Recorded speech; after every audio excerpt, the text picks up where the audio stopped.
Olá, povo de Deus, como vai? Passando aqui mais um dia para trazer uma reflexão da palavra do Senhor.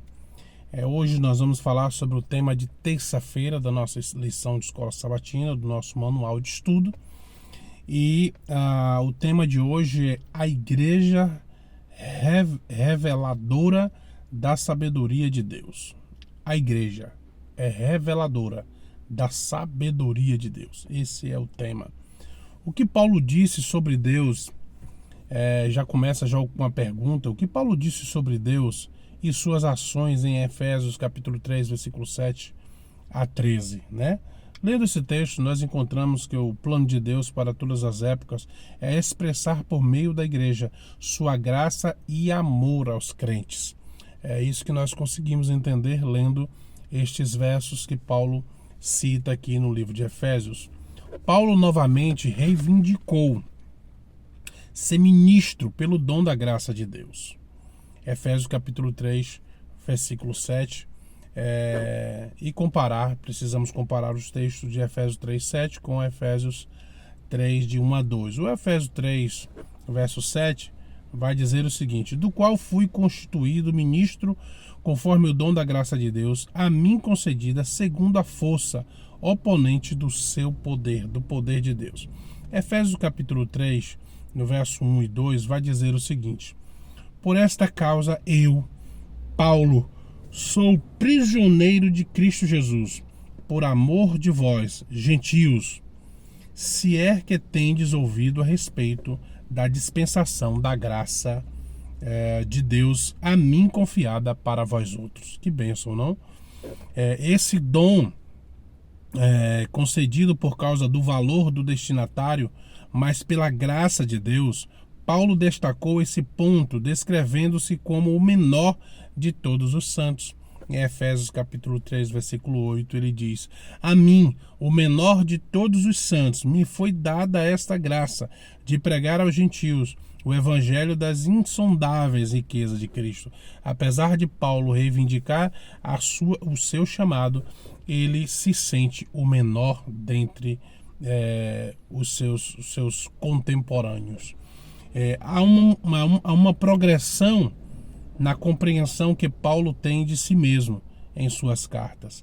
Na ordem em que foram escritas, desde o início, ele reivindicou seus status como apóstolo divinamente nomeado. Depois, porém, se apresenta como menor aos apóstolos e diz: nem mesmo sou digno de ser chamado apóstolo, em 1 Coríntios capítulo 15, versículo 9. Ele se vê como o menor de todos os santos, Efésios capítulo 3, que nós lemos agora, versículo 8. E finalmente se descreve como o pior, ou na Bíblia INVI, Nova Versão Internacional, o principal dos pecadores, 1 Timóteo capítulo 1, versículo 15.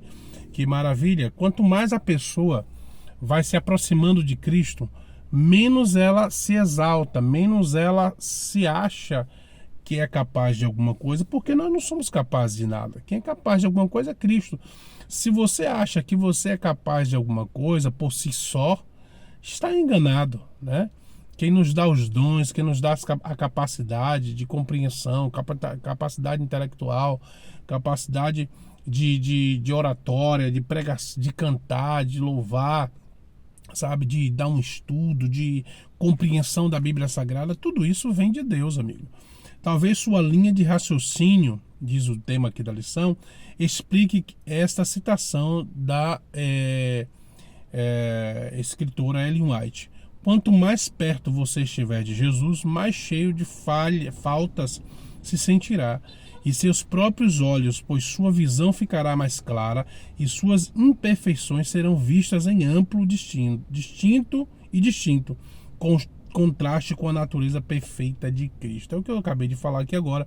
Quando nós se aproximamos do nosso Redentor, do nosso Jesus Cristo, nós percebemos o quão miserável somos.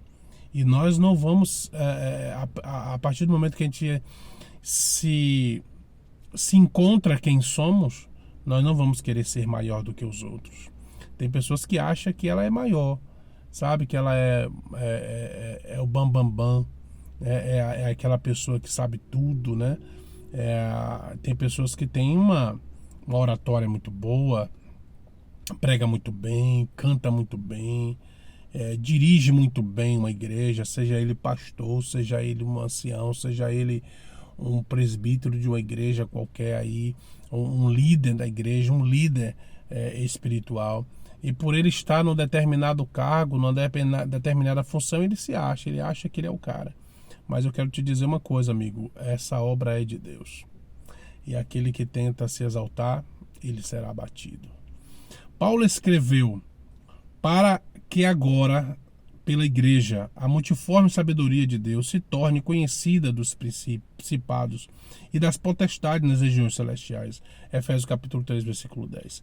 Quem são esses principados e potestades? Como a igreja anuncia a uniforme sabedoria de Deus a eles, embora Efésios 3,10 não descreva a natureza desses poderes, é melhor considerá-los como mal descrito em mais detalhes, em Efésios capítulo 6, versículo 11 e 12.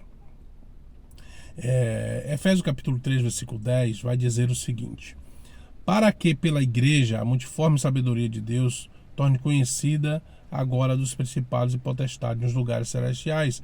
O verso 11 e 12 do capítulo 6 de Efésios vai dizer o seguinte: revesti-vos de toda a armadura de Deus para poderdes ficar firmes contra as ciladas do diabo, porque a nossa luta não é contra a carne e sangue, não é contra o sangue e a carne, e sim contra os principados e potestades, contra os dominadores deste mundo tenebroso, contra as forças espirituais do mal nas regiões celestiais. Então, não há outro meio de se encher, de estar protegido das ações do inimigo, senão estivermos perto do Senhor.